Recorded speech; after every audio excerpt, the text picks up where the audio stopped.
What is happening, everybody? I hope you've had a good. Back in like 2005, something like that. I think my first con was so good. It's Friday Junior. It's Friday, Junior. It's podcast day. It's payday. And then you come out doing a like doesn't matter how you feel about the situation. My name is Raph. We started the podcast because we just want to talk about it. We want to talk about music. We'll just share those stories and experience. This is my co-host Kyle, aka the Beer Buddy. He is hailing you. This sort of weird era where they're sort of right in that post-grunge. Look, you're fighting the good fight in today's world. My war was fought 40 years ago, really. We are the two dudes who talk music, and we are here. Hey, I'm too quick on that air horn button, mate. How you doing? Yeah, that is amazing. I love it. You're second on the dude. Fantastic.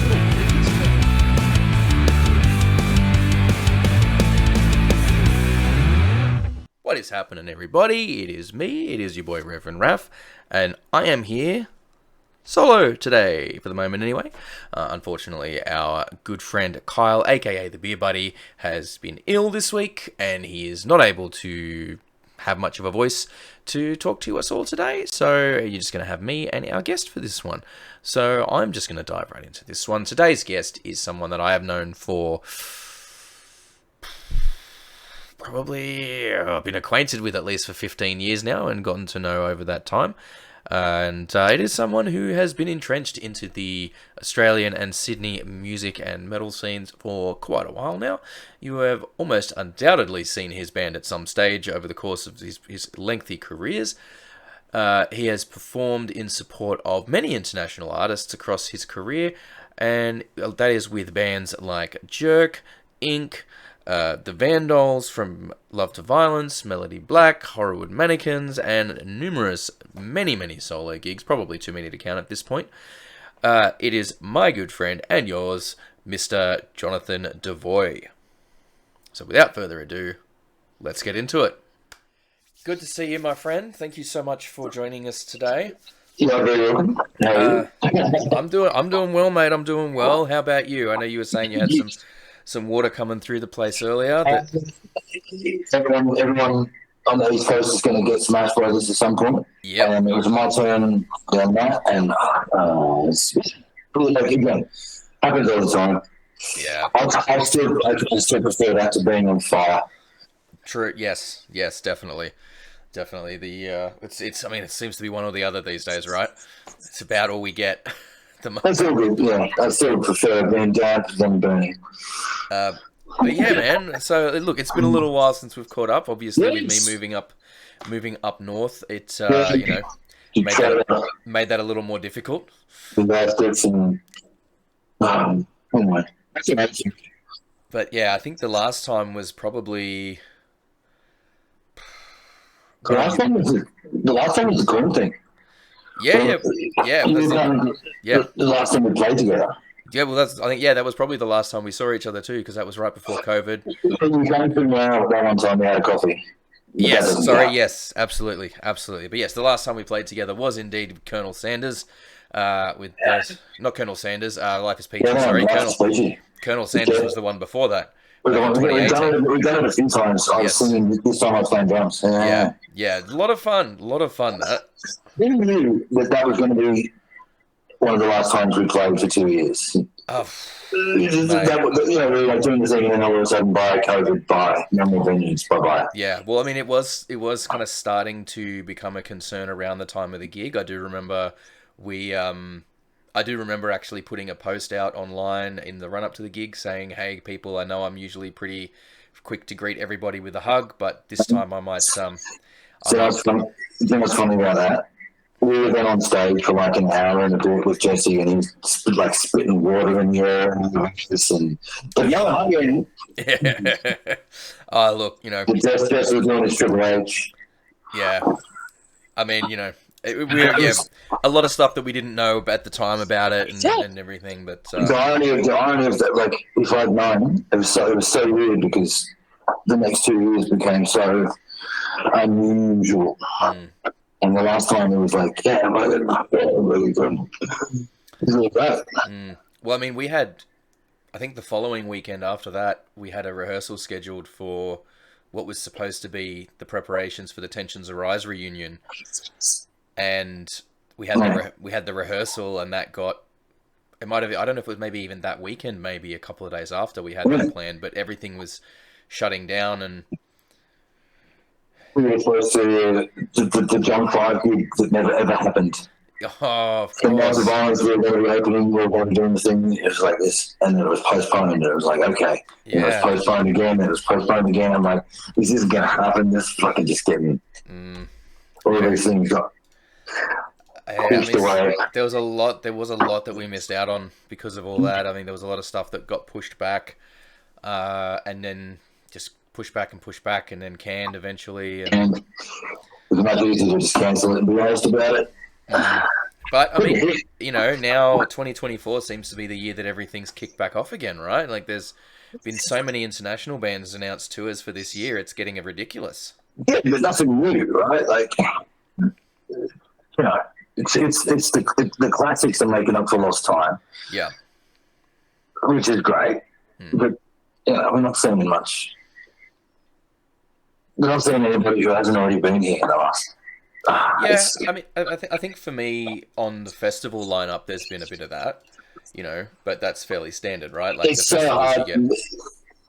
It's so hard to make any money. Yes. On a festival. Yes.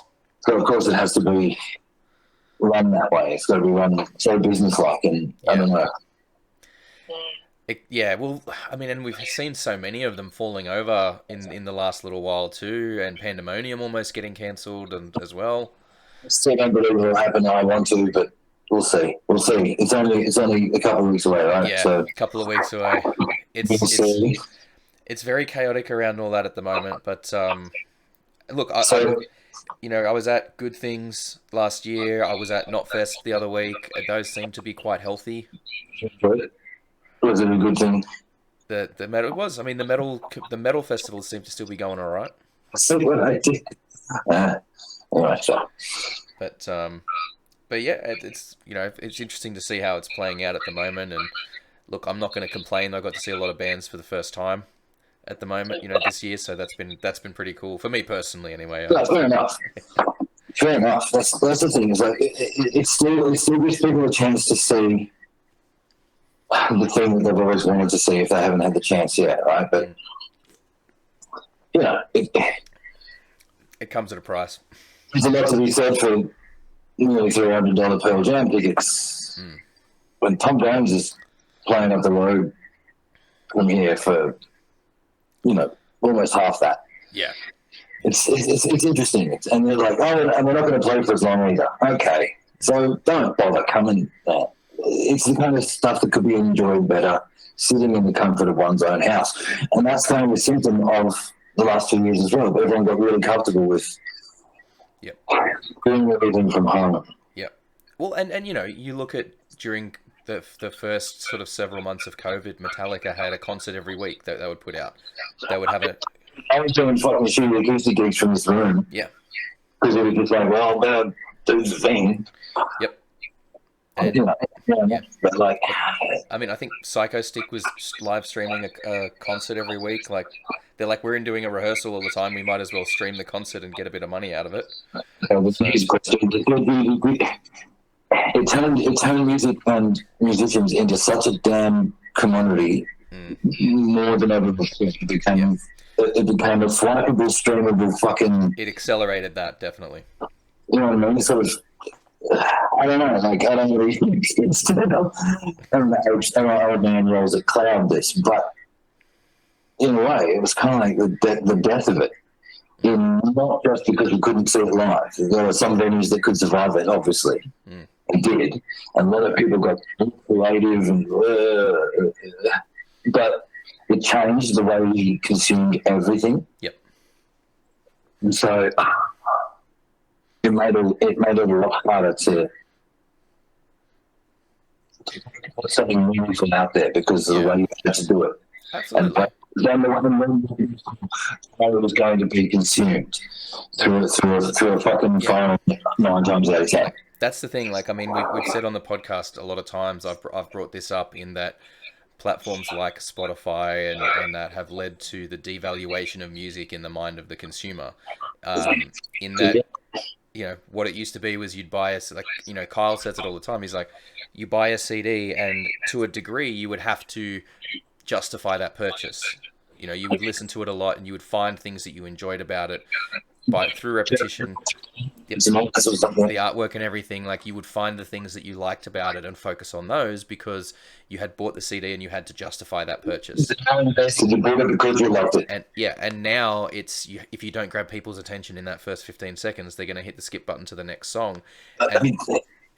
And with every song out there, with literally all the music that's ever existed available, as you say, in your fucking in your little pocket for free if you listen to some ads, like there's the idea that music is worth anything, worth paying for, is something that's rapidly diminished in the minds of the consumers.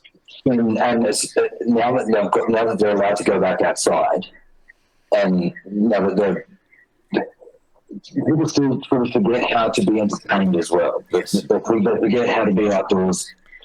They're still getting used to the idea again.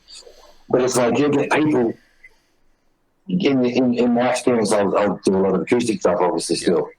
In my experience, you get people coming up to you, going, do you know how to play this? And I'm like, no. And they're like, they're trying to swipe. They're trying to swipe you as a person. It's like, why not? And I'm like, because I don't. Yeah. I don't know why. If I did, I'd half-ass it, and that's not, it's disrespectful to the song and you. I just don't know. Fuck off. We had Mila on not long ago. I'm sure you know Mila from Canberra. We had him on, and he made the same point.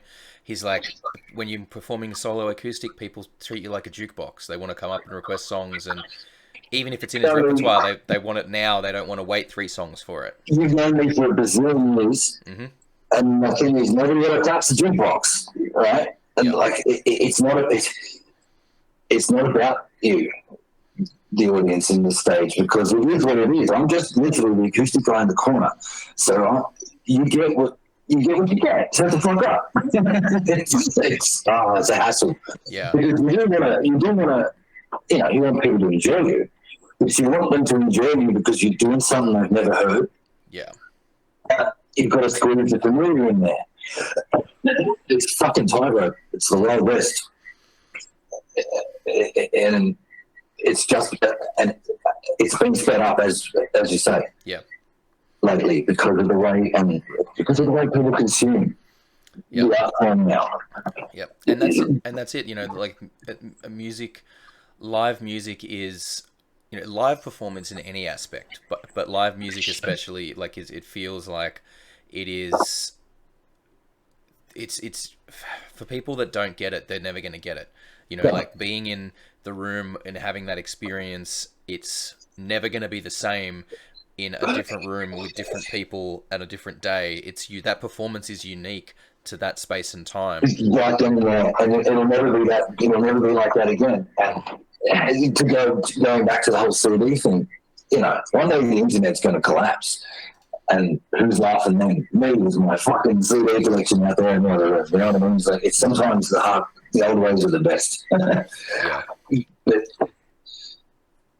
to not have that experience, to just be able to go, I want to hear this, but more often than not, just being told what to hear. Yeah. People are being told what to hear a lot just because of the fucking. I mean, what was it? I think I saw a clip of Rick Rubin talking about that, and he was saying that when Spotify came, you hear about Spotify, it's like, well, great, I can curate my own listening thing and I can listen to whatever I want at any time, but that means people are basically being their own DJ all the time, having to do that, and no one wants that. So that's why the apps have, they've gone with the algorithm there so that people get their music curated for them. But there's the dark side of that as well, in that it can focus on certain artists and not expand people. People can have their shit pushed more than others, and it's one of those things. Like, it's really hard to be an up and comer if people are prepared to avoid your $15 show because they bought Mudvayne tickets. You know, like it's very hard. Like how the hell are you supposed to compete? Because no one's going to local shows. Because everyone's money is always being spent on these. Those are like hooray, but no one's really getting a shot because it's usually the same. It's the same as it's always been, right? It's the same. It's the usual suspects in every situation. You're getting like tribute shows at best. And I don't know if that's good. It's not good for, I don't know, it's good for nostalgia. It's good for, it's not good for everyone's wallet. It's Well, except Live Nation's wallet. Live Nation do good out of it. Someone's making money, but I don't know. Every band in, just let me pause for a second. The problem is, everyone's reforming for the same reason. It's like whether or not it will be good. People are reforming. This is like we're broken. Like, cut this if you can. It sounds negative, but it's like when everyone in this fucking Australian cricket team retired at the same time, and the team went to shit because no one was being prepared. No one was prepared to take their place because no one had done the work. It's the whole Australian Idol approach. Everyone wants the shortcut. Everyone wants the fucking dream without doing the work to get it. Yep. And that, you know, bands have to do TikToks every day, otherwise they're not relevant anymore. Yep. Another point, like bands having to be content creators on top of being bands. Bands having to be social media managers on top of being bands. Fucking content creators, you know what I mean? Like that's not. Yeah. No, I get you, man. Like that's one of the things. Like one of the beauties of working in 2003. The social media didn't fucking exist. The internet barely existed. Yeah. I'd get home from tours and have film that I had to develop. I was brilliant. Nothing could be like nothing would do anything. But like, you know, come home with those disposable fucking Kodaks. And that thing. Yeah. And like these little cameras that, you know, was the size of a small brick. And you might have like 4 good photos out of the whole roll.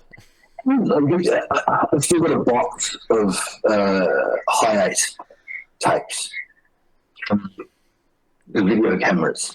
Like, Yeah. It's capture. And it would take one night because it was 2002. Yeah. It's fucking brilliant. If it wasn't on like actual hard copy, it didn't exist. Yeah. Exactly. I mean, look, that's I'll be honest, like I have found myself this year trying to, like when I've gone to gigs, trying to just enjoy being at the gig the way I used to. It's a dying art in itself. Yeah. Like being at a gig and enjoying it. I've this, you know, there's so much of it about like, okay, well, if you're in a band, going to gigs feels like going to work in some ways, you know, like you're never not on. You have to network, you have to do all this, and I'm just like, I just fuck all that. I'm like, I'm just going to gigs. If the stuff comes up, if the conversations happen, they happen. If they don't, it's fine. Like I'm just trying to enjoy the environment, enjoy the new band, enjoy the cool bands that I'm finding up here. Like the Brisbane music scene is hot as a motherfucker right now. Yeah, I keep saying that. And like. And I've had this conversation with, I think it was with, I can't remember if it was on the last episode or if it was, you know, another thing, but like Sydney is, the reason I think Sydney gets so much prominence in the music scene is because it's kind of central to a bunch of things. Like you can go like 12 hours north, you got like Brisbane and all them. You go 12 hours south, you got Melbourne and all them. You know, you can kind of go, it's a bit more accessible to these other places, whereas Melbourne you can go up to Sydney or across to Adelaide, whereas Brisbane it's like, okay, you can go down to Sydney, but going anywhere further is a massive undertaking. And I think that's part of the reason that the Brisbane scene isn't as appreciated broadly the same way that Sydney and Melbourne are, because the Do you pot remember talent here is how- nuts. Do you remember how hard it used to be to get there Yeah, from Sydney? Like to drive to Brisbane was a shit fight. It used to be a hassle. Like I don't know, one of the first times Jerk did it, it was. yeah. It's not like now where they got the highway done and you just sit on that for 10 Well, hours. it wasn't done. The first time took us nearly 16 hours to get there. Fucking hell. And it's just a ridiculous odyssey, and it was brilliant. But it was like one of the first trips we ever took, and it was like we had to do it as a group. You know, you never get to know each other better than in that situation. Absolutely. You learn who they are. Yeah, you come back and like, I don't want to fucking see you for 2 weeks, but I love you, but fucking get away from me. Get away from me. Those Absolutely. are the kinds of things you learn more about each other there. And then you've got the on-stage element too, and like that's all still joined together. Yeah. It's a brilliant experience, and it's one that I worry that young bands aren't getting anymore because it's just not economically fucking viable. Yeah. So let's talk about that a little bit. Let's go back. Yeah. Obviously, a lot of people will know you from your time in Jerk. Yeah. But was that the first? I don't think we've ever talked about this. Was that the first band that you were in? Were you doing stuff prior to that? Like, Technically, it's not the first. Like the first band I was ever in, I was 16, and it was based here in Yarra. In Yarra, we rehearsed in a garage out on the way to Haven Heads there. I went to high school with this chick. She was in the year above me. Her brother was the bass player. They all went to the other high schools. And they were out of high school, like by a lot. And they were looking for a singer, and she had told them about this kid at school who had long hair and was in the Nirvana. These are the guys, they introduced me to Tool, gave me a cassette tape, and I didn't like it. I remember that, listening to the first track, Intolerance on Undertow, which his anniversary was today or yesterday or something. Anyway, wow. And just going, we get it, I get it. Took me wrong. But I was like 16, literally still in high school. I ended up leaving high school half because I was in this band. The other half was I discovered ACYP, which is like the theatre company for kids kind of thing. You know, the Wolf Theatre there in Sydney. And I was like getting into acting as well. So I literally just sort of, they got this house on Crown Street there in Surrey Hills, Terrace Place. Sort of ran away from home. I left school and ran away and joined the circus, as it were. And then, like, that band stopped, but I was in Sydney having an acting career. And then ended up meeting all these people. And then hadn't really actually played in any bands since that one. Yep. And then ended up meeting Lamar in a bathroom in Student Prince Hotel at this goth night. And the rest is history, pretty much. There you go. Started playing guitar for Jerk at that point, and there was like, I was barely 19. So it was like 3 years from starting the whole thing to winning a bunch of movies and TV in those 3 years, and then ended up, Jerk was the next thing I did after that, and then that sort of became the thing. So how long from when that, like when you kind of joined up with those guys to, well, let's go with probably the biggest, one of the biggest things you guys I think would have done was, so how long from then until like the Manson tour?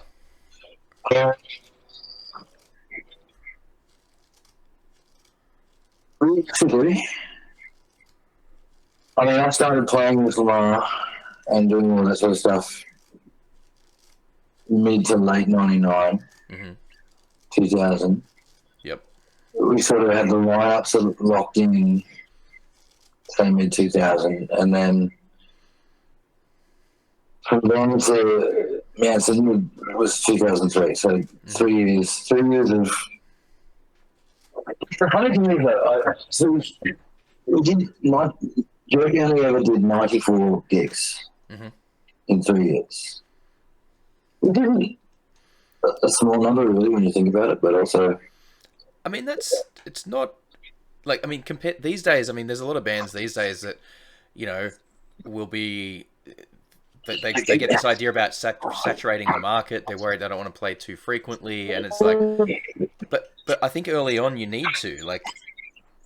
It was start, but as soon as it was like every time we played, we were going to make it an event. Yeah. It was always going to be a massive thing. It was always going to have something, and it was, you know, it was usually above Broadway at the time, upstairs. The old, you know. But that was sort of like just because we could. It was in a lot of ways back. It was still back in the time we could get away with that shit.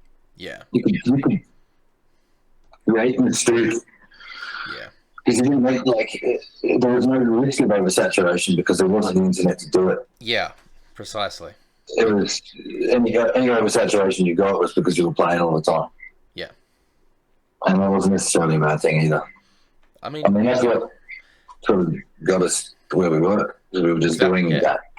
Exactly. And, like, it was obviously, it was enough to grab a lot of people's attention. Like, you know, Jerk is one of the bands that I think people think about from the Australian metal scene during that time. We thought that's a little secret. We were there. we filled a gap. We filled a gap in the scene at the time, right? But, you know.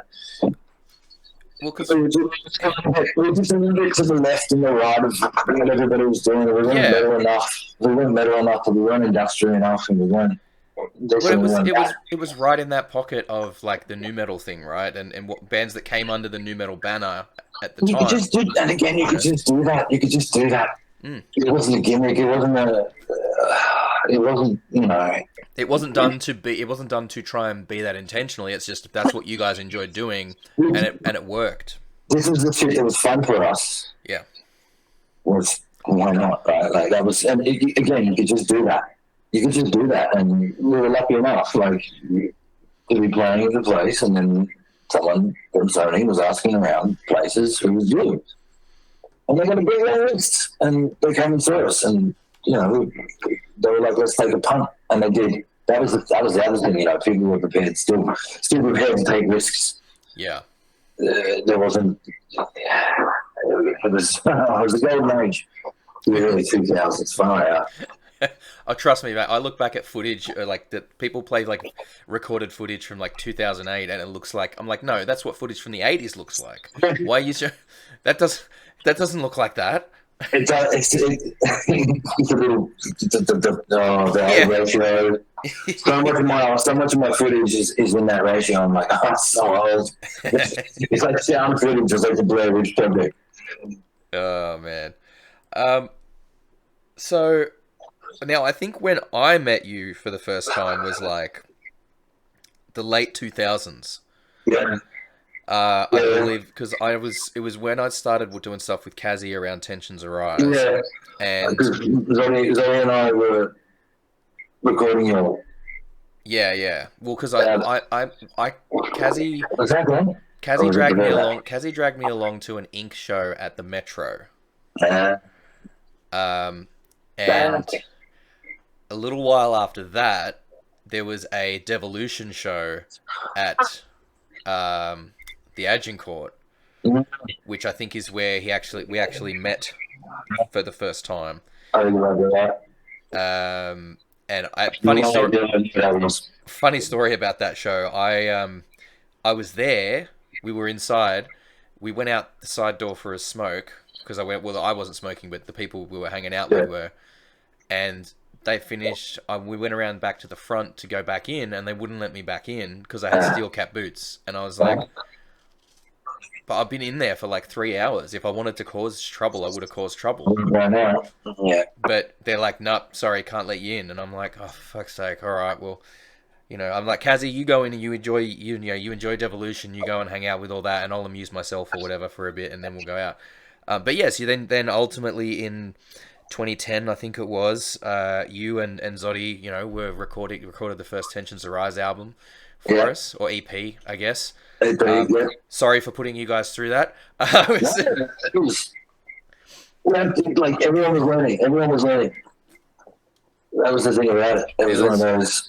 Oh man, it was a time. It was a time. I remember some of it. I definitely remember some of it. That was so 2010. You say Something like 2010, I think. Yeah, that was a while ago, wasn't it? 2010. It must have been 2010 because I know we launched it with the gig at Lewisham Hotel. That's right. That song for Old Mate, the wrestler. Yes. Yeah, man. Yeah. I remember. But yeah, that was. I mean, look, it was a lot of fun, but as you say, definitely a learning experience there. But I mean, you know, like just going back as well to the stuff that you were doing with Ink. You know, again, some songs that really do, I think, stand the test of time out of that. Like, I know Beautiful Weakness is one that still, like, hits me every time I hear it. It's like, it'll sound weird, but even in Jerk, like, it was about songwriting. It wasn't a really intense and fucked up and all that sort of rubbish. All that stuff is incidental, but we also wanted to write cool songs. Yeah. And that's what sort of Ink became. It was like, you know, Jerk had obviously ended, and then anything started with Brendan and I, and the tunes that he was writing. And it was like, well, why not? You know, it was the anxiety with his Jerk mashup. You know. Well, because something that I think is really important is songs. I think you know, there's a real test of a song and the songwriting that's behind it is how well it can be performed. And obviously this varies with certain genres as well, but I think in terms of classic songwriting, like if you can perform it with a voice and an acoustic guitar and it still performs well, I think that's a great test of a song. And you even one of the best pieces of songwriting advice I ever got was from you. And it was, all you need for a good song is 3 chords and the truth. Cheers. Which is what they really said about country music, right? That's what it comes down to. It's like, I've never ever claimed to be a guitarist of any kind, right? The important thing is to be able to sing over it and say what you're singing. The truth in what you're saying has always got to be the most important thing. Otherwise, what's the point? And I think that's the thing about it. If you can strip a song back to its bare bones, Neil Finn had the old try whistling this. If you can whistle a song, it's a good song. Yeah. It's the same theory, man. Like, and that's where I think a lot of the strength from Ink was. Like, obviously great performers as well, but the songs themselves fundamentally were great songs at that core level, you know. So it's just simple as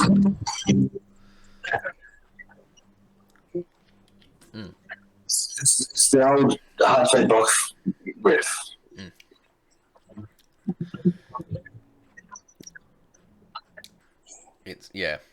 It really is. But like I said, that really stuck with me. That, you know, three chords and the That's truth. the truth. It's like, when you're alone with an acoustic guitar, that's not the time to bullshit people.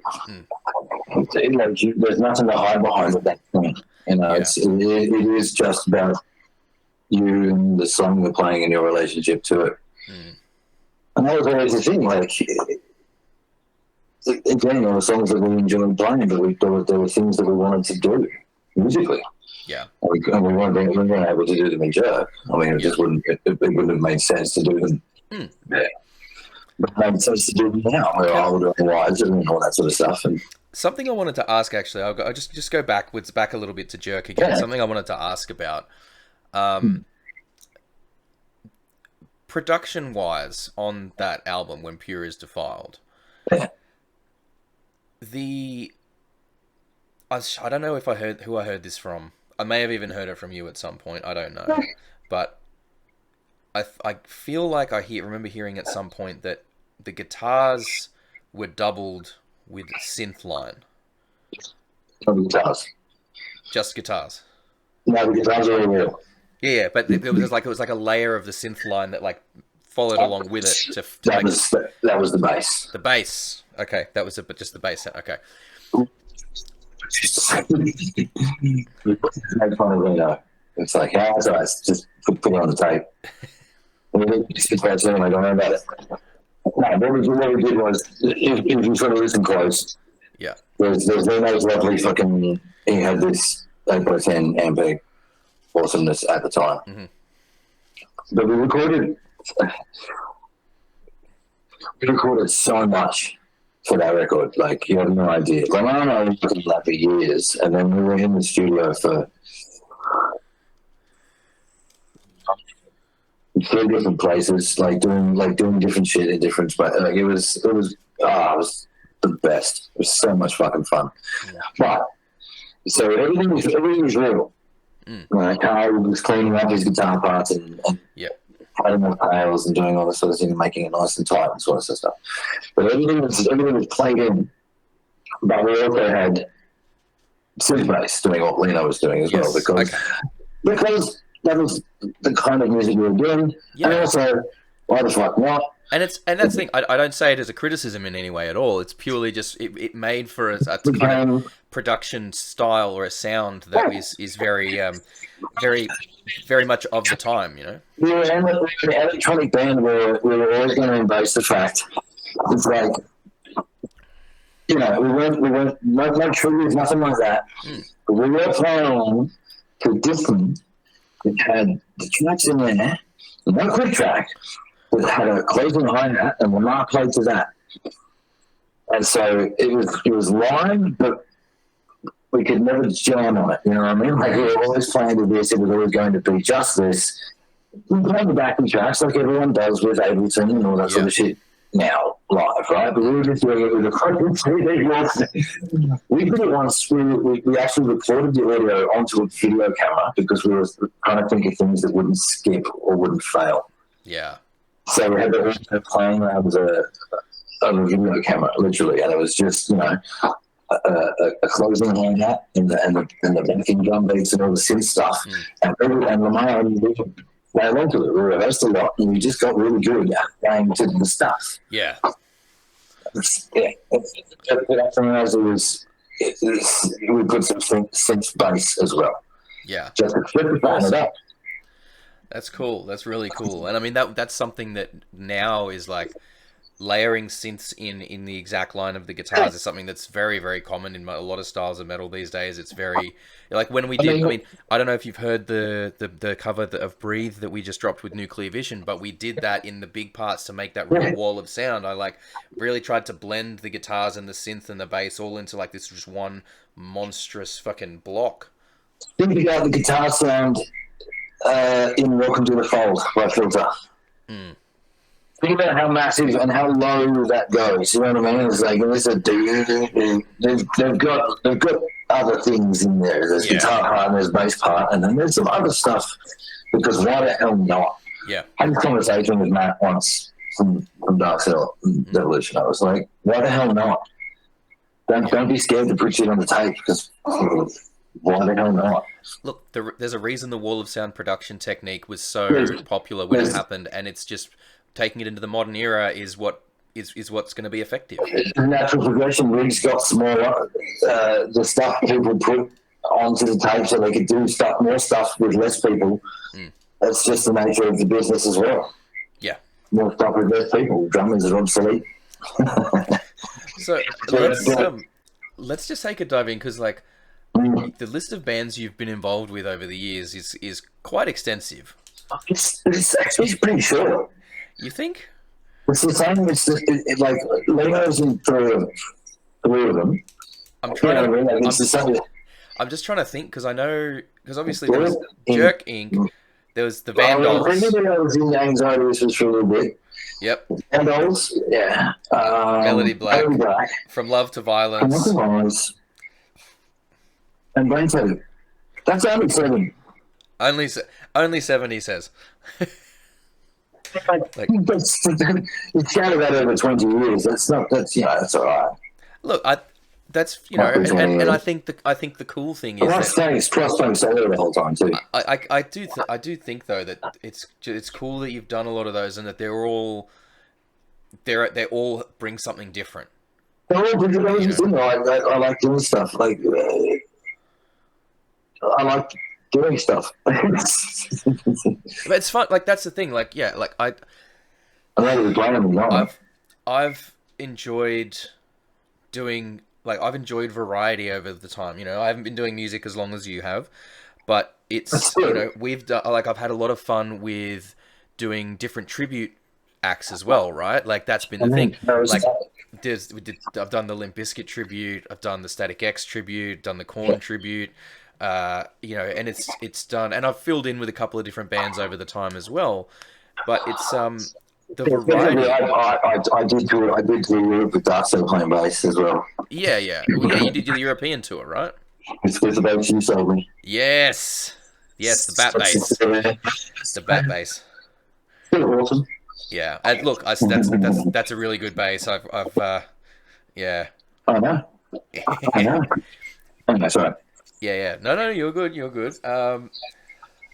So over the different acts that you have been involved with, I know that they're all, like I said, it's like. Sorry. Don't forget Hollywood Mannequins. Fuck, I completely forgot about Hollywood Mannequins. I played drums in that band too. Of course, that's right. You did too. And that's it. Like you've done bass, you've done vocals, you've done drums, you've done a whole bunch of different things there. Is there? I mean, I know it's probably a cliched question, but is there one that you look back on as kind of a favorite, or is it like they're all kind of your children and you can't really pick one over the rest? If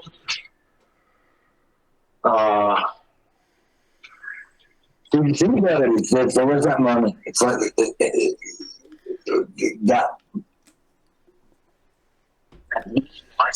at the beginning, fucking the fires just lit sort of feeling with every single one. I do love that. That's the moment, right? That's the exciting time when it's fresh. When you go, when you go, this is something that I actually do want to do. It's not like, sometimes you'll be like, I'm bored, but I just want to be doing something for the fucking sake of it. Yeah. But you can get into something by doing that, but also there will come a moment where you go, that's always a great moment. And it never fails. With everything I've done, there's always been a moment going, I feel really lucky to be doing this. And that's the feeling. Like, I don't ever want to lose that feeling. Like, just the sheer fucking gratitude that I get to do it. Yeah. To begin with, because it's like, that's so good. It's such a good feeling. It's always the moment. I think a lot of musicians get that, and it's very easy to get hooked on that, and that moment of and that moment and the joy of being on stage performing is always the greatest parts of it. And it's a connection thing too. Like it's so rare to find a genuine human connection. For however many years, it's just getting harder and harder to do. Yep. But music's a really honest thing, and it will always invoke a really honest response. Yes. Whether people love it or they hate it, it's always music never lies, and it shouldn't. If it comes from a place of and that's what bugged me, because it's that sort of stuff's been overlooked a lot. Yeah. For product. Yes. I get it, people want to make money, but it undoes a lot of his work, and it sours a lot of the memories. Yeah. And I think that's part of it. I think that's the eternal struggle, right? Like you've got labels and promoters that want to make it the business, and then you've got the bands and the artists that just want it to be the music and the purity of that. The truth is walking the line between the two, right? Yeah. It is possible. Yeah. You've got to have damn good songs if you want to be damn. Like popularity is power. Yeah. Like what is it? I mean, the bands that are out that I'm seeing out there now, like, you can go out to just about any gig now and see, like, any night of the week, there'll be 1,000 good bands playing. There'll be 1,000 good bands playing, but what makes them stand out? What's going to make your band stand out? What's going to make your band be the unique thing? And you know, I know a lot of bands don't. Some bands out there, people get this thing of, I don't want to be gimmicky. I just want the music to be its own thing, and I get that. But if you're going to let that be the thing, then your music and your performance has to be the best. Because if not, if it's on par with musically with everything else, then the good band with a hook is gonna take it. A lot of things sound like every other thing right now. Like in my job, I'm listening to the radio for the first 4 hours of the day. Yep. And you know, it's commercial radio, and I didn't even realize that fucking song was Beyonce until the album came out as well. That's in Texas. Yeah. The fucking country music launcher. Like, and it was just like, fucking hell, all right. Okay, so it's this now. You can just do whatever the fuck you want. And it doesn't matter because, she covered Joel in it. Oh, big fucking deal. Like, we're supposed to care about this mediocre crap. And all this young talent gets fucking ignored. Yep. And they feel that their only option is to audition for Australian Idol, at which point they get destroyed. Yeah. Yes. They're just, fucking hell. Yeah. Yeah. You know, sometimes you just go, what's the fucking point? Music. Yeah. Music. Well, that's it. Like, I tell people all the time. It can only be as good as the audience wants it to be, right? Yeah. I tell people all the time, I'm like, people express an interest in playing music, and I'm like, don't do it. I just tell them, I'm like, look, I'm half jokingly when I say it, but I'm like, if you want to do music expecting to make something out of it, don't do it. Like, do it. If you're gonna do it for the pure art, because there's nothing else to be gained out of it here. If I wanted to do this to make money, fuck me if I chose the wrong thing 14 years ago. Like, it's ridiculous. The niche scene in a country with a much smaller population, where that scene and that style of music is historically maligned, much more so than it is in many other places. It's not the thing to make money. And ironically, though, I feel like in some backwards way that has allowed a lot of artists to go, well, we're not going to make it, so there's no point chasing trends. So let's just do the purity. Let's just do what we want to do, and that's led to a scene that is ironically one of the best in the world in terms of the creativity that's coming out of it. Because it's like, the thing about us as a nation is we've always had that Australian voice, regardless of the genre. There's an Australian fucking way of doing it. Yeah. And as long as we hold on to that, there's hope, right? But it's hard to love something. It's a fickle mistress because it seems unrewarding at the time. You know what I mean? Like it's yeah. But it's still it has to exist. Yeah. It must last. It's the double-edged sword. Absolutely. If we can survive COVID, we can survive this, right? I should fucking hope so. With a creative role. All right. Well, why don't we move on to the quick question quarter? That you could Quick question quarter. You could do so All right. So now it's time for the quick question quarter. That's spelt with Q's, not K's, because we don't roll like that. And so this is just going to be a bunch of rapid fire questions here. And so just people can get to understand you a bit better musically. They can get to know the origins a little bit. So first up, what was the first instrument that you learned to play? The instrument? It was the piano. The piano, yep. I knew that one. I knew that one because I remember we've talked about that before. But I was also learning singing at the same time. Yeah. What was the first album that you purchased?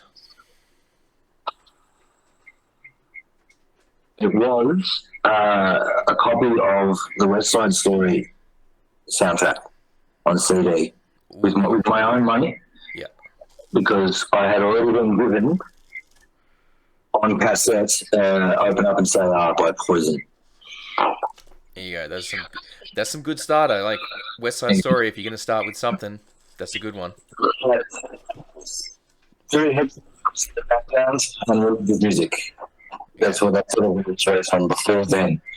So dudes with makeup would seem like the next logical step. What was the first live concert you attended?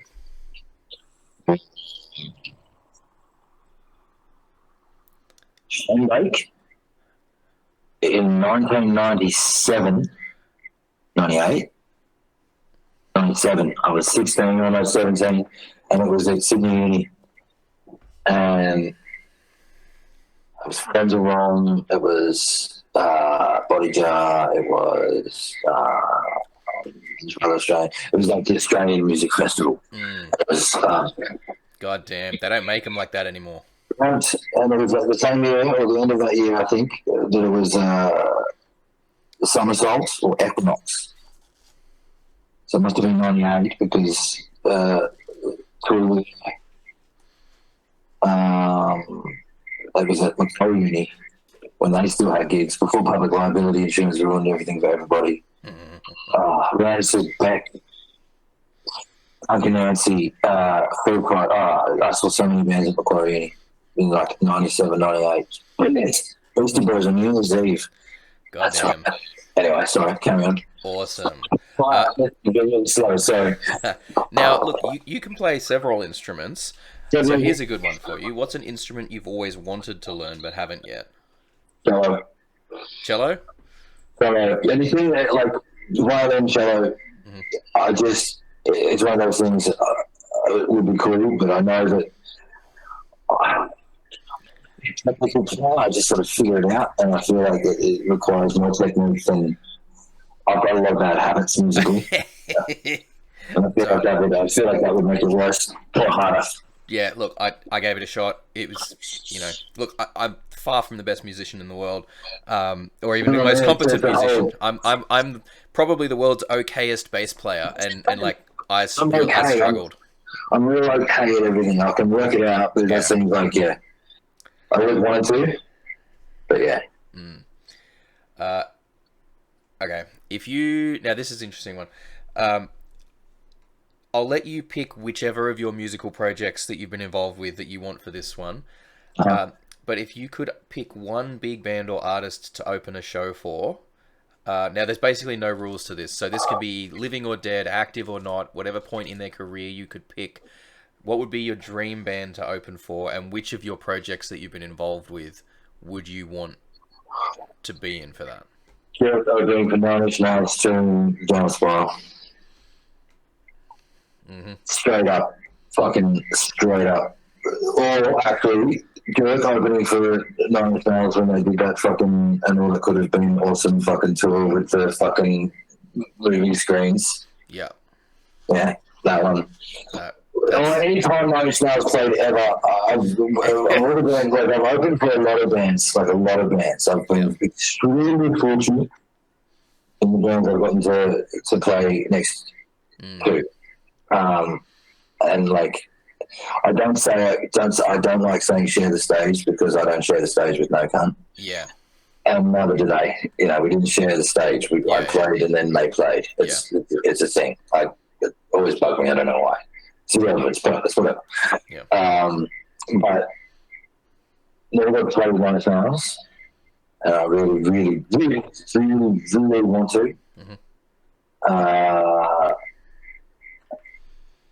Yeah, that's it. Like, of everyone else, like, I can take it or leave it, right? But I think 9 would be one, but that era 9 as well, because it was something fucking to be seen. It was something to behold, you know what I mean? Like, one of the best live vocalists ever in the history of ever. So good. And such an incredible talent all around too. Like the fact that the Disney movie Soul had a soundtrack by Trent Reznor and what's an old mate that was on the band from the Colbert Show. Like honestly, it's cool. He's had a really lengthy and weird career. Like, his body of work is not to be sneezed at. Exactly, yeah. And I think a lot of people don't realize either. Like, people were very surprised to learn that he did like film scoring and all that other stuff when he won the award for that. That's what he's been doing for the last million years. Now there's talk of a new album, and I'm like, that's great. You do you, buddy. You just don't change. Don't just, you know. Now's not the time to buckle down your pressure. Yeah. But yeah, for me, it would be that jerk opening for Nine Inch Nails. Just because that was me at my peak as well. I mean, I didn't, you know, I don't know, peak is a weird word, but I'll never be as animalistic and on fire and 22 years old as I was when I was 22 years old. I get you. To go back then and do it again, knowing what I know now, that would be nice. But you know, this isn't Avengers, so you know, no time lies here. Who is a band or an artist that you're listening to at the moment that you think is underrated and deserves more attention? Well, that's funny because I'm not really listening to much. I'm trying to write. So I'm trying to avoid listening to shit, but trying to avoid that undue influence. Yeah, but it's you know, like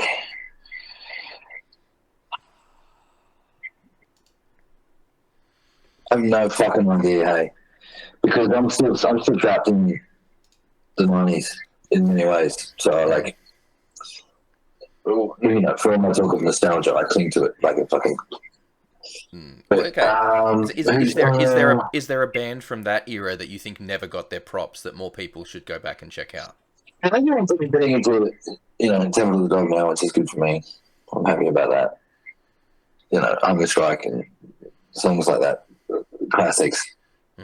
That season, we've got that due. You know, because we've got a anniversaries right now. Well, 2 days ago anyway. Kurt and Lane. Yeah. You know, the whole era, again, to talk about stuff written with feeling. All of it. Emotion in music is underrated now. There's just a generalized blanket answer to that question. What band? Okay. Probably, because I mean, shit. I've just been told from a very reliable source the new Five Finger Death Punch that came out like yesterday. It's kind of like, I'll be honest with you. I don't really have a lot of time for that band. They're just. It now. It seems like they just really exist, so they've got to put something out. They're like that. Yeah, I don't know. They're hyper American patriotic sort of. Yeah. It's very. I don't know. I don't connect with it.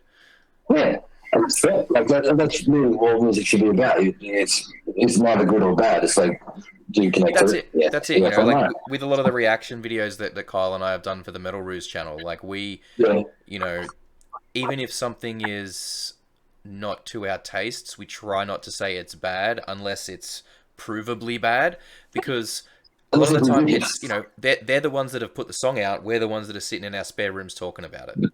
Exactly. It's like, you know, 20,000 people didn't download my fucking shit recently. I think you know, look, you know, at least we're self-aware about it, which is half the battle, but not the half that matters. All right, so a couple of we're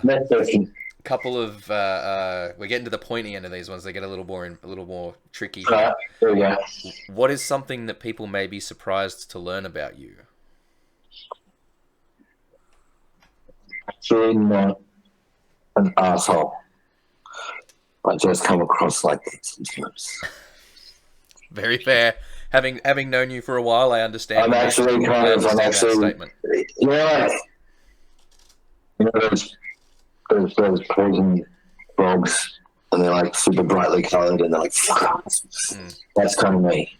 It's just a defense mechanism because I don't really know how to relate to people at any level, and I'm at almost at any given time you ever see me, I'm fucking terrified of everything.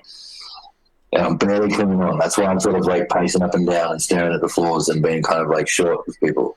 It's because I'm just terrified. I'm looking for the exits all the time. Yeah. It's all for show. It's all for show. I'm actually a very nice person. And last question. Now, I don't know if you're actually aware of this about me, but I am a ordained minister. I'm certified reverend. I'm an ordained minister of the Catholic Church. So it's confession time. Uh-huh. What is your worst music sin? Worst music sin. Are we talking in terms of stuff that I listen to? I mean, whatever context you want that to mean. What's your worst music sin? If you think that comes down to stuff you listen to, then that can be whatever you listen to. If it's something that you do at shows that you think you shouldn't do, if it's whatever. I've never thought that. Everything I've ever done at a show ever has been awesome.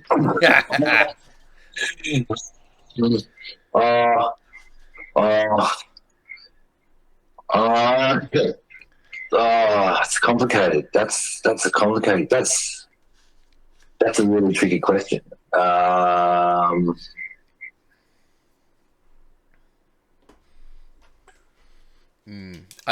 get that it's tough, but I like to ask that of people because I think that everyone has. I mean, it's. I suppose it's relative, right? But like, songs for like, doing cover gigs in general, which violates this holy law in a lot of people's eyes, which I think is bullshit because whatever. Agreed. You use quotes to end essays with, so why not fucking do a cover of a fucking Paul Kelly song once in a while? Doesn't hurt anybody. Musical sin. I'm kind of hard to live with, only because I expect a lot from people and myself as well, and I want it to be perfect all the time, and it annoys me when people can't be in my brain. And it's like, why can't you read my mind and play it perfectly every time the way I'm hearing it? And therefore, I can be annoying because I just want you to be better. I'm not angry, I'm just disappointed. I get that so much, though. I understand that, like, the amount of times when I've had an idea about how I want something to sound, but I can't get the words out for it, so I have to, like, spend 10 minutes running it over in my head, trying to figure out the words to describe what I want them to do and how I want them to do it. And I know I ain't shit, right? But I just want it done my way, just once. Like, just fucking try. Let me be, like, I'm a control freak. That would probably be it. Mm-hmm. Like hardcore. It's like I'll be like, fucking just.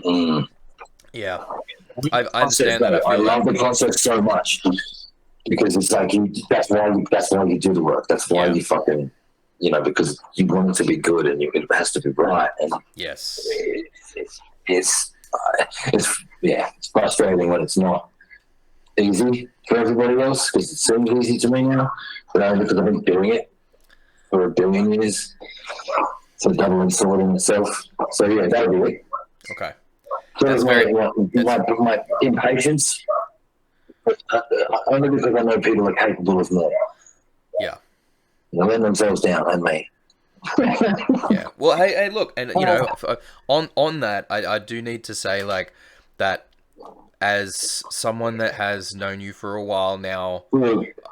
Even though we don't get to talk or see each other as much as I might like, or work together as much as I might like on stuff, like it's something that we talked about for a long time, and eventually we got to work together on those cover shows, which was wonderful. But I would love to do more with you at some point musically, if that's ever a possibility.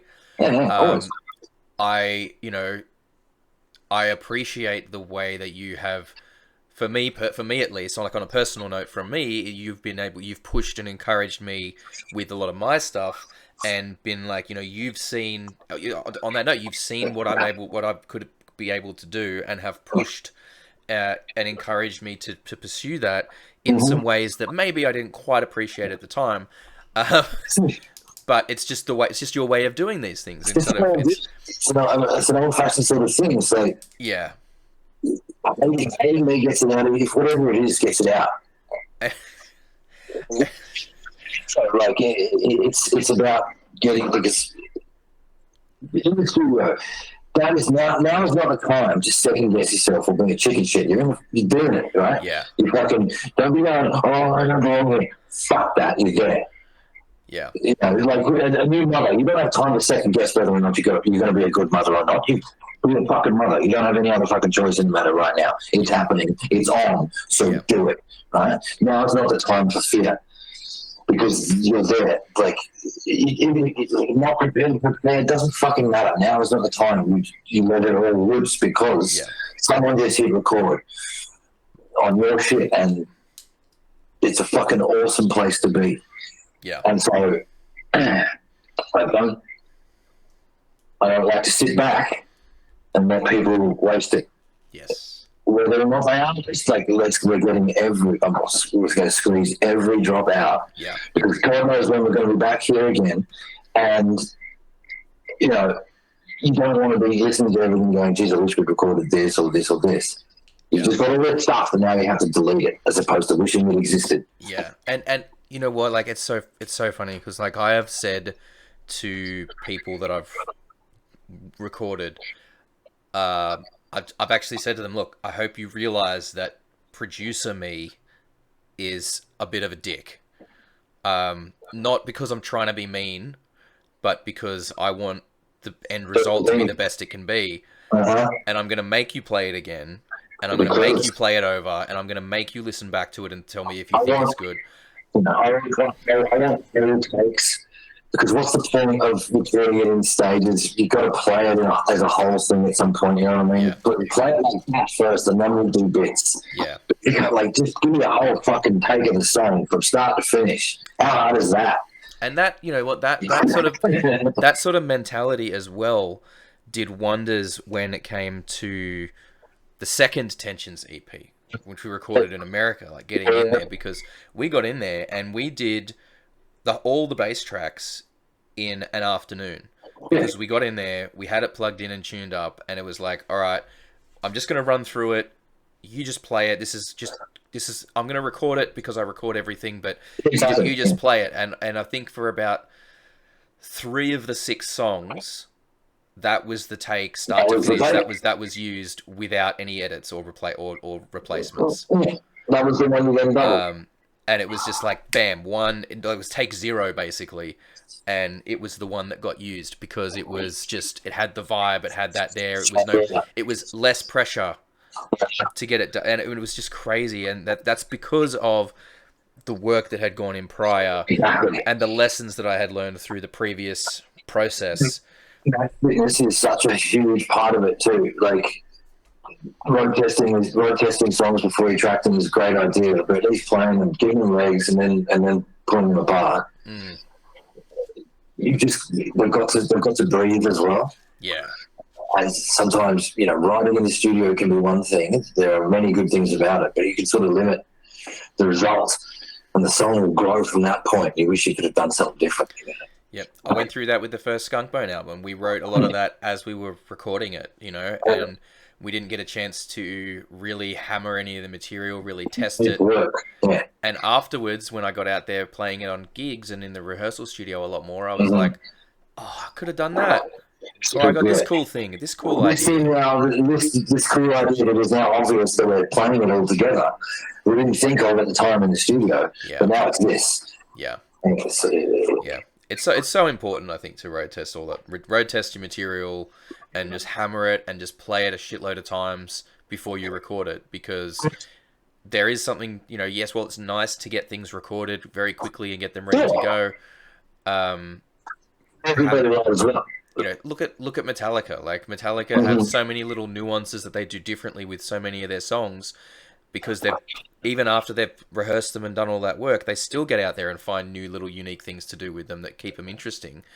Like, and I'm not saying that you should play a song for 20 years before you record it, but like, give it the time. Give it some time to grow. Give it some time. It's so important to do. All right, let's go on to everybody's favorite segment, Get in the Bin. Come on, if you want to fight... Oh, come on then. Get in the bin. Are you enjoying the weather there, mate? What? Are you enjoying the weather there? What are you talking about? Welcome to Get in the Bin. So I do plan on eventually replacing that graphic with like a game show style thing where it comes up like Get in the Bin, ding ding ding, like with all the lights and everything, you know, like the Price is Right type shit. Love it, love it. But basically, this is where we ask our very esteemed guest if you had all of the power in the universe and you could snap your fingers and erase any three things from the music business, what would they be and why? I have some feelings that you will have some extremely strong opinions on this one, and I'm very much looking forward to it. So, without further ado, what would be your first thing that you would put in the bin? First thing I would put in the bin would be, and this is sort of a double-edged, TikTok / all social media. Because we went out to other people's gigs, we supported other bands, we went with Fly, it was a scene that was based on organics rather than fucking how many friends that didn't exist. Like, you know, if you think about it, the average popular radio length song was 3.5 minutes. Now that's down to what, 2 minutes 40, because that's as long as a TikTok video. Like the whole thing is completely irritating to me, because that isn't how you should discover music. People should go, have you heard this song? Not, have you seen this fucking video? And I hate to be repetitive, but this is my problem with the whole thing. The way people are now consuming everything, like, COVID fucked up a lot more than you realise when you think about it. People got used to the idea of this. What I want comes to the front door, and it's what I want all the time when I want it because I want it. And it never used to. I can't believe I'm about to fucking say it didn't used to be this way. Yeah. There were no shortcuts to fucking success. You didn't. Yeah. There was no going viral. The bands that I came up playing with, like, we worked our fucking asses off. It was years before anything happened, right? Not weeks, not a hashtag and a fucking thing, and next week you're on fucking the news. Like, I don't know, it sounds like a wrong thing, but that would be one of them. Like, get rid of that as a means for fucking judging whether or not an artist is successful or not. Without even listening to their shit. Yeah. Seeing how many people follow them. That's not an accurate indication of anything. Listen to their fucking shit first and then see how many people they might bring. But that doesn't matter because you take a fucking risk on new artists. You just let it happen. And people build, like, musicians, you know, the scene's going to hell, and the reason why it always did was because we were fighting over scraps as it was. And now the scraps are so few and far between. And people even going to shows anymore are included in those scraps. You're fighting over now. You've got 150, 200 people maybe that you could probably get if you gave it your all being a new band in Sydney now. Yeah. Right? Like, to start off, you'd be hard pressed unless you had tons of friends that were all going to pity come to your first gig, which they fucking never do. You know what I mean? Like, oh, it's too hard to get to. How do I go there from fucking an hour? How hard is it? It's not that hard. Right? It's using that as a means of judging whether or not a band is worth putting on. Getting rid of that shit. Yeah. What? No, that's 100% agree with that. Like, it's, as you say, a double-edged sword. Like, I know I have found a lot of cool stuff through it, but I realize the danger that it represents and the damage that it has. Absolutely. I'm friends on that too, but mostly it's like, oh, cool, there's that CD that I used to own that's scratched. It's on Spotify. Nuts. I mean, the amount it costs just to host your stuff on shit like that. Yeah. Versus the less than 1,000 people that will listen to it in a year. What's the fucking point? You know, just put it on YouTube like everything else and hope that it gets fucking randomly stumbled across. Yeah. You know, these sorts of things. You've got put on Rage. People never saw your fucking videos unless they saw it on Rage. You know, unless you stayed up all night because you were watching Rage because that's where you went to find new music. Yep. A purist. I'm sort of a purist in that regard. And so my second thing is Australian Idol and things like it. These are not. This is not nothing to do with music. It's a TV show, and it's reduced music to a TV show. And if you go and audition to a for Australian Idol, you better have a goddamn sob story. Because that's the only way we're getting in. Oh, my autistic cousin's got 13 legs and he's bullied in school. Oh, you're fucking in.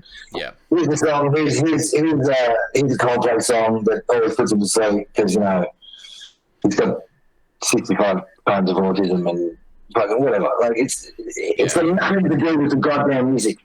And because that's it, like so much of it as well is covers. It's not even their own songs. This years ago, this chick, she was from fucking Perth, and she sang fucking Sonata, right?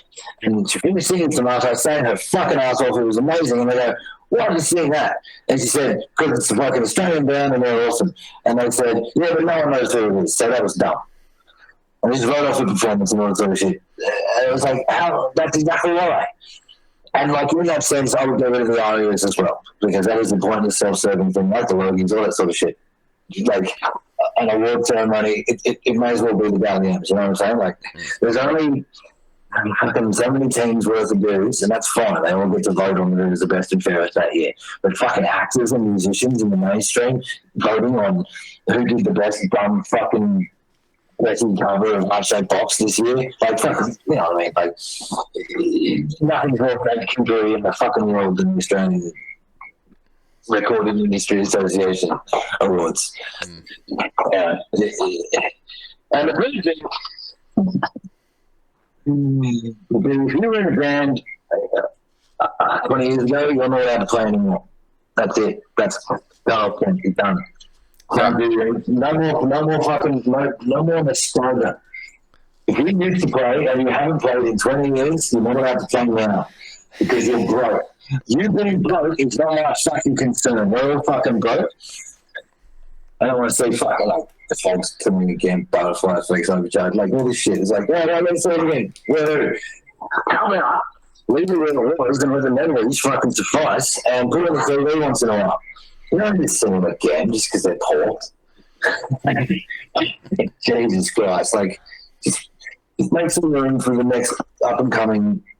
That's all it means. Like, I do free shows and the little shitty bar in the hour. That's about it for me. You know what I'm saying? Like, that's my place in the world now. I'm leaving the room. Like, let someone else do it. It's time with me.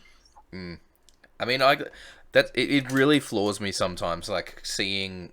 Like I said, the scene up here in Brisbane is wild. Like, I think if you came up for a weekend and went to a few gigs, I think you would be very, very impressed with all of the talent that's coming around out there. I don't want to hear the fucking same. I don't want to hear, like... A lot of it is, like, I get floored because I'm getting to that point now where a lot of the bands that I'm seeing are made up of people that were born after I started playing music, right? Like, I'm hitting that point now in my life. And you know, the thing is that the kids that are coming up these days, like, out of necessity, have a much deeper understanding of the way the music industry works than we ever did when we started. Only because every last little fucking detail is exposed. But in a really, really presented sort of fashion, though. And I think that none of it seems real. I have a maybe a naive optimism, but I think that the kids that are coming up now are going to change the game. Or they'll have a good go at it anyway. They'll have a good try. They'll just, but yeah, the talent that's out there now is wild, and I hope that they continue to push to do what their thing. And try and force the kind of change that they want. Because we all didn't do it for nothing. Like, it shouldn't just stop. Yeah. Because it's not like there's no audience for it. Exactly. Like, people, like this idea that, I mean, you know, there's this idea that people have that art or being a creative is not a worthy job. That, you know, people say, I'll get a real job or whatever. And it's like, well, people want music, but they don't want musicians. Yeah. You know, they want people look at it and they go, right, well, yes, okay, the STEM fields, for example, and like and you know, the manufacturing industries and all this stuff are necessary for life, for society, but music and art and creative pursuits make it worth living, you know. Business, law, medicine, engineering, these are noble pursuits and necessary to sustain life. But poetry, beauty, romance, love, this is what we stay alive for. Yes, Because exactly. Robin Williams, Dead Poet Society, thinking about this, man. I'm against the war, but I'm for the troops. Yeah. Yeah. It's you know, it's one of those things. We need those who serve the least worth in common society's eyes are often the most valuable. Yeah. Well, I mean, you know, we saw that during COVID, right? You go back to that, like people Not important. who were the essential workers? The people at the bottom rung jobs. Yeah. You know, the people that were needed to keep needed to keep society functioning as if you could call it functioning in that time. And people that were in the manufacturing jobs, they still had to go into work. People that were running the supermarkets had to still go to work. People that, like the nurses, still had to go to work. I went back to that. No, I think that fucking COVID, that was a funny time. Like, I was doing a factory job. It's, yeah. Like, people that are in that rung are the most necessary. It's like, you know, most companies, if the CEO was to drop off the face of the earth, the companies could still function for an extended period of time, for at least. If the ladder will fall down. Yes, precisely. It's yeah, very very much, you know, yeah, it's all topsy turvy and you know, what is it? The thing that Henry Rollins apparently Henry Rollins put up at a gig or something. It's like, respect the road crew, like they deserve your salary. Yes, they deserve your salary and you deserve theirs. They're the first ones to be there. Always be nice. That's true. Yep. And I have a lot of respect, you know, for people that do that job. Like, I dabbled in it for a little while. It's a hard second job, man. It's, yeah, like, and it's just, I've realized fairly quickly it's not something that I would be able to do as a permanent job. Dealing with ridiculous art musicians, oh my god. You know, it's just the amount of work that goes in behind the scenes and I think that and this is where it's just like people that are musicians and creatives see the whole industry in a different way. Like, people that are the layperson doesn't see a lot of the strings that like, you know, whereas you and I could go to a gig and we understand a lot more of what's going on and how so many people are involved in these 5 people here. Yeah, exactly. And like, people want to sit there and go, oh, I don't understand why bands don't tour out here more. Then you don't know how the business works. Oh yeah, you've got to bring so much shit with you, and even if you're traveling a lot, you got to take so much crap. That's it. And if you don't bring it and have to pay to ship it over here, then you got to pay to hire it here, which is just as bad. So you may as well bring it with you. If you can even get it. Yeah, if you can even get it. So it's just, that's crazy. It's wild. So okay. So obviously, you know, you mentioned that you're doing your free shows there that at Bottle Rocket down there.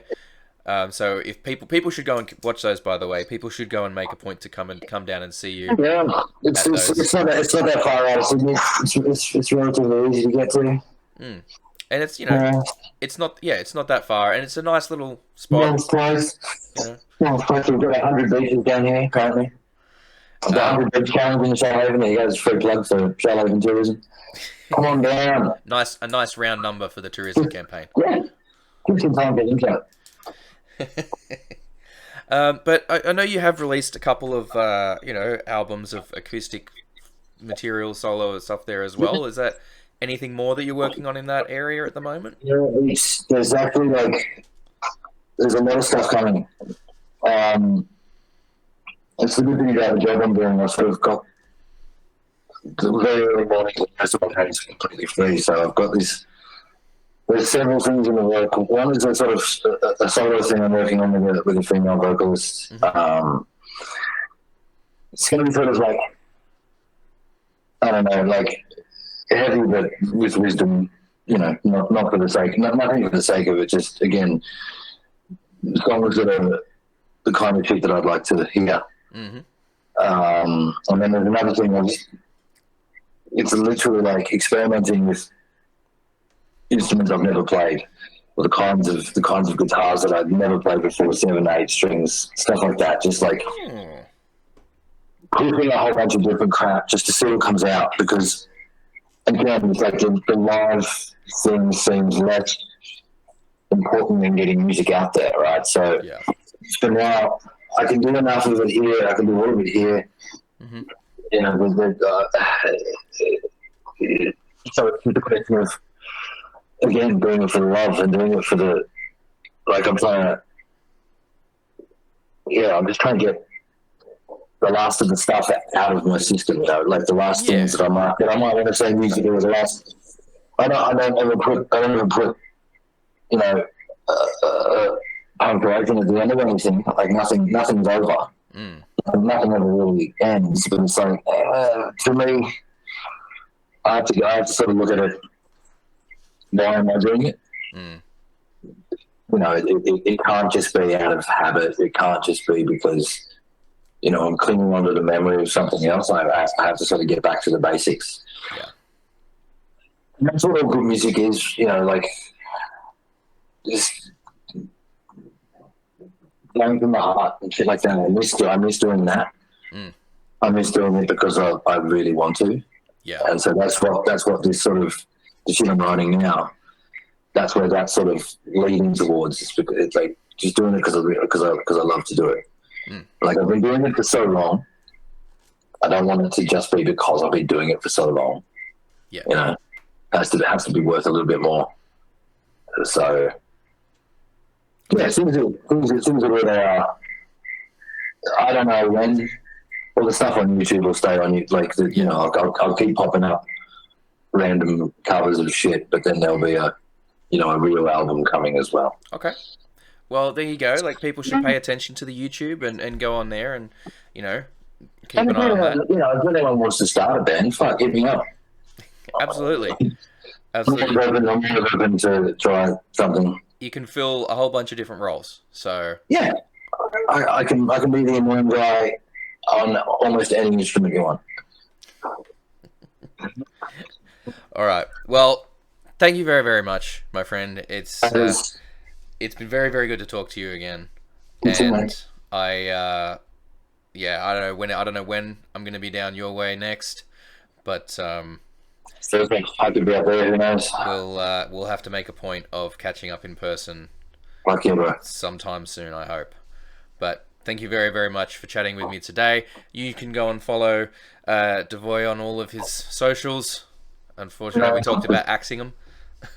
It's not that rare, so you know, if you want to talk to me, that's how to do it. Yeah. But keep an eye out because, as you said, there's cool stuff coming. And like I said, if you're ever go down and check out some of the free shows in Nowra because they're worthwhile.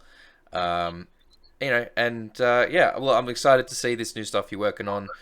And yeah, if yeah, it's good to see you, man. It really is. Good to go. So there you have it. Thank you very, very much for tuning in for today's episode. Don't forget to hit that subscribe button down there if you like the interviews. We do usually one of these every week. We tend not to spam you guys with video feeds. So yeah, hit that subscribe button, hit the bell so that you get notified whenever the latest one has gone up. If you have suggestions for bands that we should interview, please put them down in the comments. If you would like to speak to us, if you've got something to promote, please feel free to get in contact with us via our Facebook page. Follow us on the socials as well. And if you like reaction videos, you can get those from us over on the Metal Ruse channel. So head on over there and get your heavy metal news from Let me try that one again. I'm just going to leave all this in because I have to edit this after and I really can't give a fuck. Get your heavy metal news from Metal Ruse. Thank you very much. And we will catch you on the next one. Kyle will be back next week. And you take care of yourselves. Bye-bye.